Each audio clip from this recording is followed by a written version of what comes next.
And then when you come back from like a little bit of a road trip, you get one day home, and then you gotta go for another long West Coast trip. What is the mentality? What is the mindset? What is the conversation with these guys? Of like, do you get to enjoy being home for a 1 o'clock game, or Yeah, I mean, they know the deal. We know the deal. This is what we signed up for, and it's just keep grinding.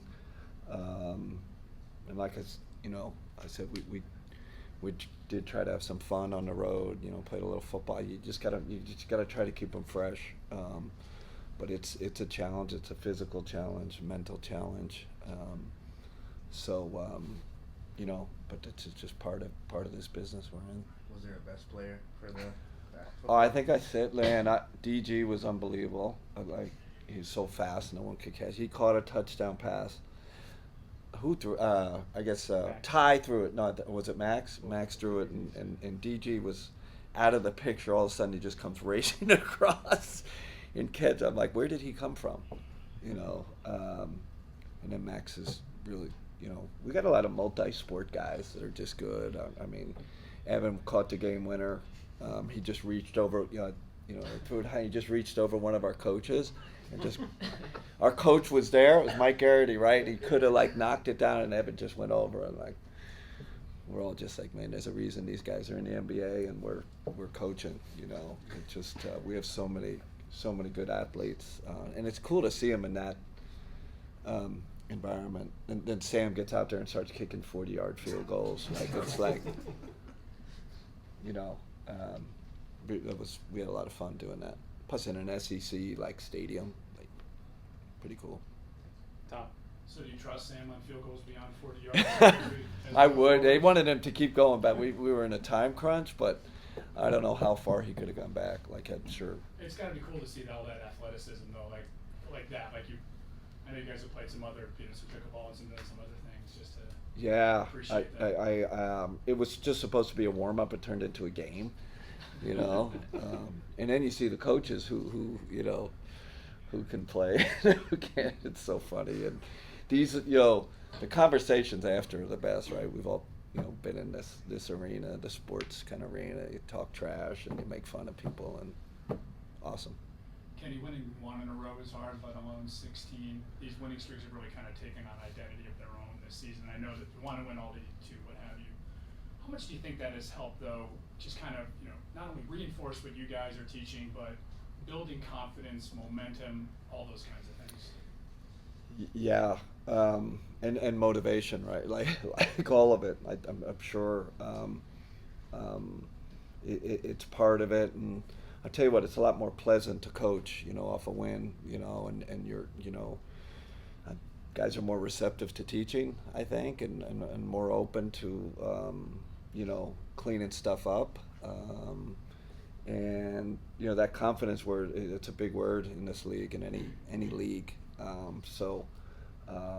We kind of go in with this into games with this kind of utmost confidence, right? And I think you play better when you're like that, when you have that type of feeling, that type of mentality. But it's definitely part of it, and maybe the most beneficial of all, right? The win streak is whatever it says in the standings, but just with our spirit and our attitude and how we're kind of building off it, I think it's helpful.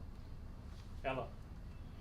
Hi, Coach. My name's Ella. Nice to meet you. Hi, Ella. Nice to meet you. Thanks for coming. We're celebrating Women's History Month during today's game. Is there a woman in basketball or in your life that inspires you? Oh, my mom, my wife, my daughter.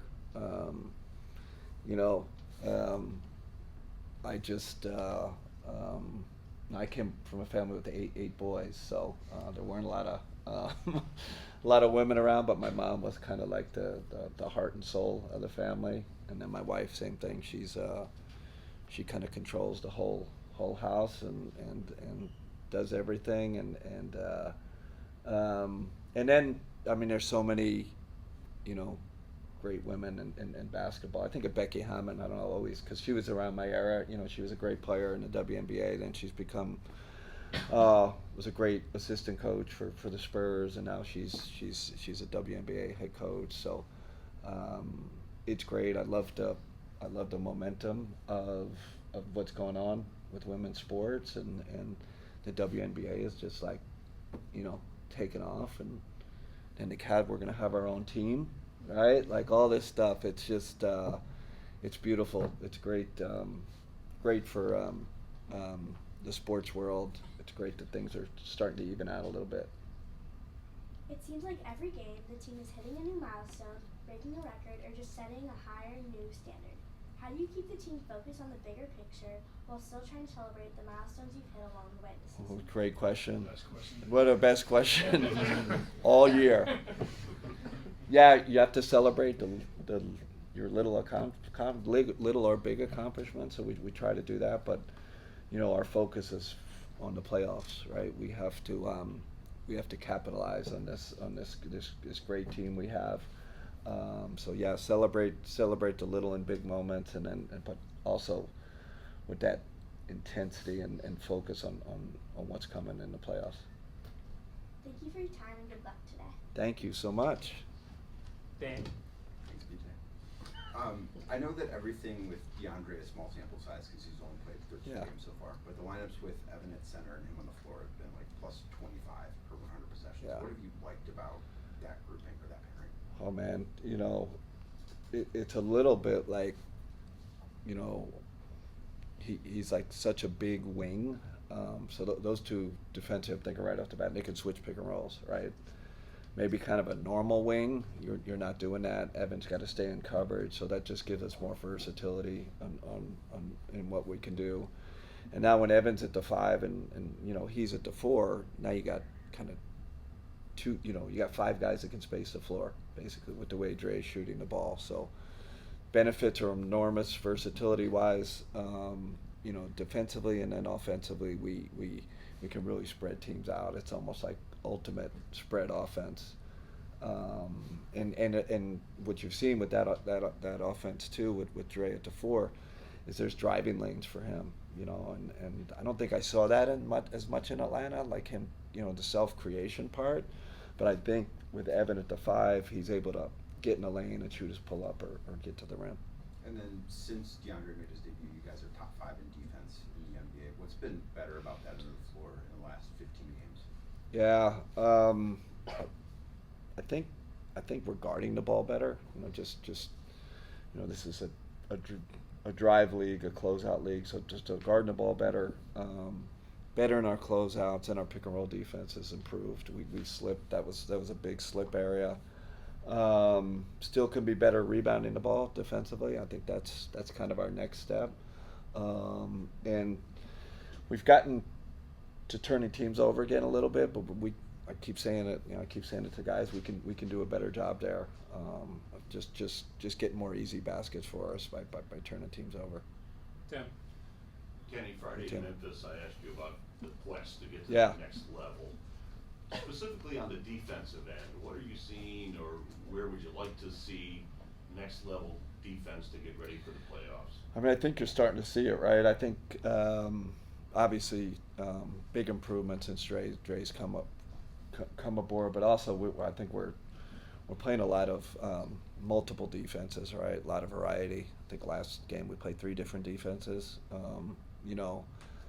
So whether it's zone coverage or stuff we're doing in man-to-man to try to prepare for that next step, this is the time to do it, and this is the time to find out who can do it.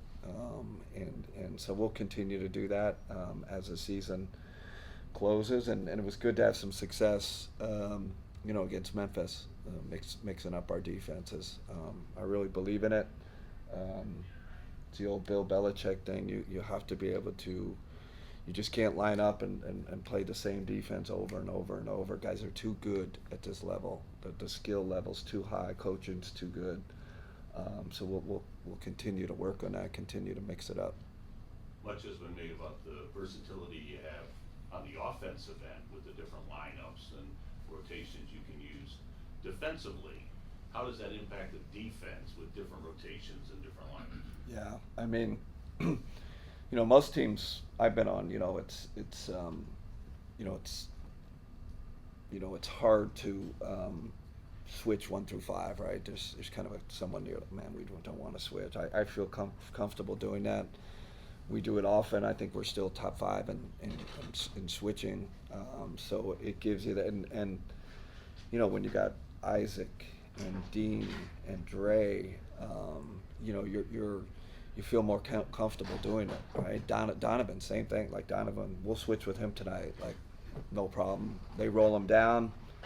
He can either guard the post or we can kick him out with the big. So just gives us so many options, and there needs to be a comfort level with the coach. You know, when you're not physically capable of doing that and intellectually capable, you're hesitant to do it. But with this team, we are aggressive in terms of switching a lot more.